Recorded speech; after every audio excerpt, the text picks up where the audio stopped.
Jónína Magnúsdóttir, nýr forseti bæjarstjórnar Suðurnesjabæjar, til hamingju með starfið. Kærar þakkir. Hvernig líst þér á þetta? Mér líst bara auðvitað vel á að taka þessa ábyrgð að mér og vona svo sannlega ég standi undir henni.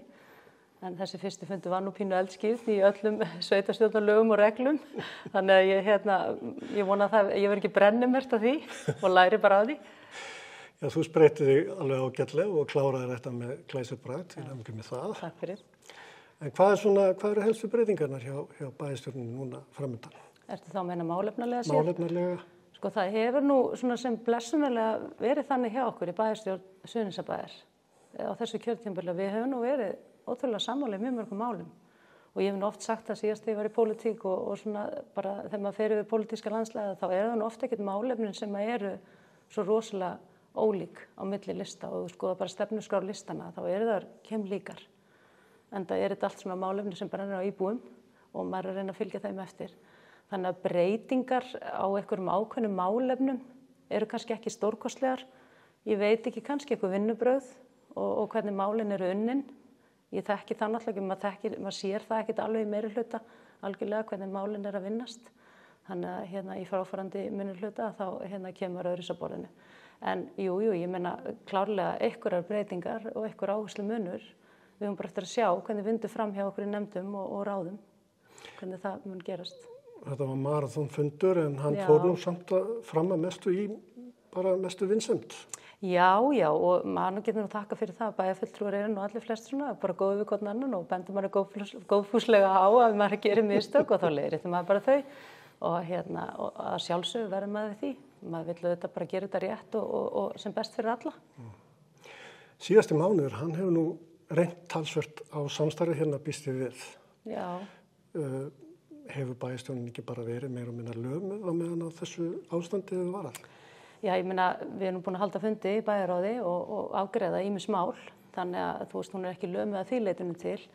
En auðvitað þessi dýnamík sem myndast í öflugum meirihluta og minnihluta að láta málin ganga hafa auðvitað áhrif þegar menn eru í meirihluta viðræðum sem að tóka allan þennan tíma.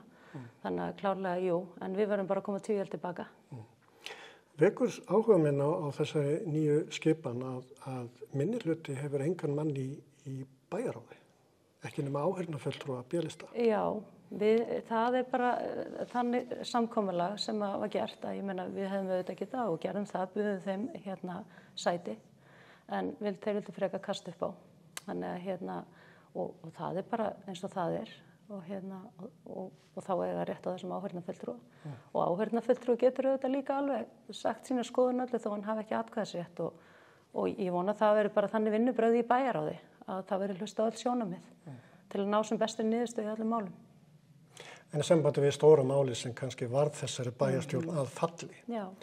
Í yfirlýsingu nýja meirhlutans þá segir þið að það verði haldið áfram með verkið út frá þeim forsendum að völlurinn verði reistur á Sandgerðisvelli eins og var búið að kjósa Þetta kannski svona ástæðan fyrir því að ekki náðist að mynda meirihluta strax.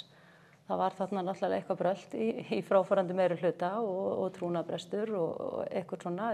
Þó ég hafi nú kannski ekki hafa neinn orð það, þegar fráfarandi meirihluta verður auðvitað bara svara því hvernig þetta birtist heim.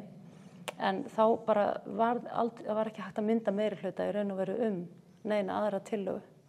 Og það var búið að reyna ýmislegt og reyna að ná sáttum og reyna að ná okkur í lendingu, en það gekk ekki.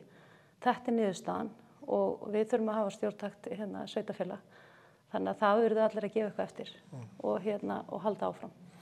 Ég veitti því athygli á síðasta bæjarstjórnarfundi þar sem að þetta mál kom upp á að klofningurinn varð. Að þess að við fyrir forseti Einar Pálsson og þetta D-lista, hann óskaði eftir ítalegri úttekt á kostnaði við þessa gerð. Verður hún gerð, sú kostnaðaráætlun, og mun hún hafa einhver áhrif á verkið?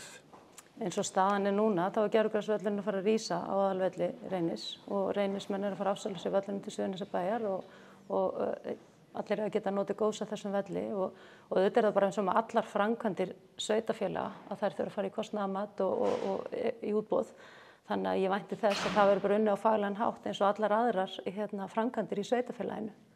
Þannig að þú veist, það er ekki að segja meira það mála svo stöddu.